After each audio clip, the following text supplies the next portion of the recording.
রাস্তার টোকাই থেকে এখন ঢাকা শহরে ৩টি হোটেলের মালিক তিনি। কিনেছেন জমি, করেছেন বাড়ি, ১০০-র বেশি মানুষের কর্মসংস্থান সৃষ্টি করে তাদের পরিবারের হাল ধরেছেন। একটা সময় ২ ঘন্টা গরম তাওয়া পরিষ্কার করে একটি রুটির আশায় যে ছেলেটি অপেক্ষা করত, সেই ছেলেটাই আজ শত শত মানুষের প্রতিদিন বিনামূল্যে খাবার খাওয়াচ্ছেন। যখন বাড়ি থেকে আসি ভাঙারি টোকাইছি, তরকারি টোকাইছি। আজকে আল্লাহ এই দোকানের প্রপারেটর হিসাবে আমাকে রাখছে। এই দোকানের মালিক আপনি? জি। নিজের জীবনের তীব্র অভাবানটন, না খেয়ে থাকার কষ্ট তাকে শিখিয়েছে ক্ষুধার যন্ত্রণা কতটা ভয়ঙ্কর হতে পারে।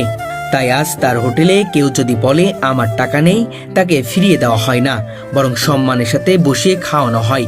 আমরা একটা তাওয়া মাজতাম, একটা তাওয়া মাইজা পরিষ্কার করলে ৩ ঘন্টা লাগতো একটা তাওয়া পরিষ্কার করতে। তারপরে আমাদেরকে 2টা পরোটা দিত। আর এখন আমরা তো তাওয়া মাজন ছাড়াও খাবার দেই, কারণ আমি এই খাবারের কষ্টটা করছি। এইটা আমি বুঝি যে আসলে খাবারের কি কষ্ট।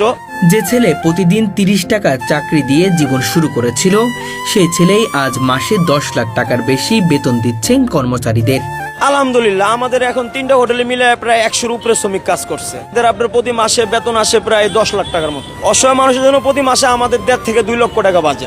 অথচ তার জীবনযাপন এতটাই সাদামাটা যে তাকে দেখে বোঝার উপায় নেই তিনি ৩টি হোটেলের মালিক। প্রতিদিন তিনি নিজেই হোটেলে এসে কর্মচারীদের সাথে কাঁধে কাঁধ মিলিয়ে কাজ করেন।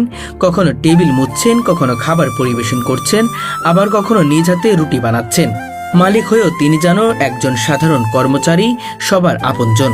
3টা হোটেলের মহাজন, উনি ইনশাল্লাহ খুবই ভালো। আমরা কাজ করতে আছি, সাথে সাথে লোক, বেতন মতন, খাওয়া দাওয়া সবকিছু ঠিক আছে। আমাদের সাথে কাজকর্ম করে, অনেক সময় টেবিল মোছে, পানিও দেয়। আজ্ঞা আমি সেই মালিকটা আমি পরিচয় দিই না যে আমি মালিক, কারণ মালিক তো আল্লাহ। কিন্তু হয়তো আমরা আপনার জিম্মাদারি পালন করতে আসি, আল্লাহর হুকুমটা পুরো করতে আসি। এই অনুপ্রেরণাময় মানুষের নাম মোহাম্মদ ইব্রাহিম হোসেন। আমার এখানে শুরু হয়েছিল 2 জন দিয়া, একজন কারিগর আর একজন গ্লাস বয় আর আমরা 3 জনে শুরু করছিলাম। তো আল্লাহ পাক আজকে ওই জায়গায় 100+ করছে। আর 3 জন দিয়ে শুরু করে আজকে 100+। 100+। রাস্তার ফুটপাতে দোকান করছি সর্বপ্রথম, সিঙ্গারা, পুরি, গুলগুল্লা এগুলা বেচছি। এখনো আল্লাহর রহমতে আছে ওই সিঙ্গারার ব্যবসা, আমি এখনো ছাড়ি না। সিঙ্গারার ব্যবসা এখনো আমার আছে।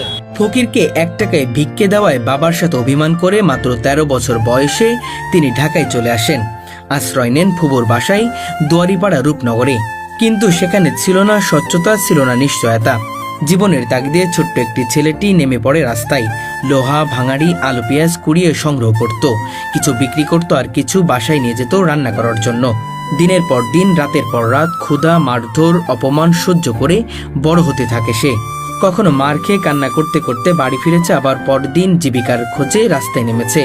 আমি আসছিল 1996-তে টাকা। শুরুটা আইসা ওখানে আমি এই টোকার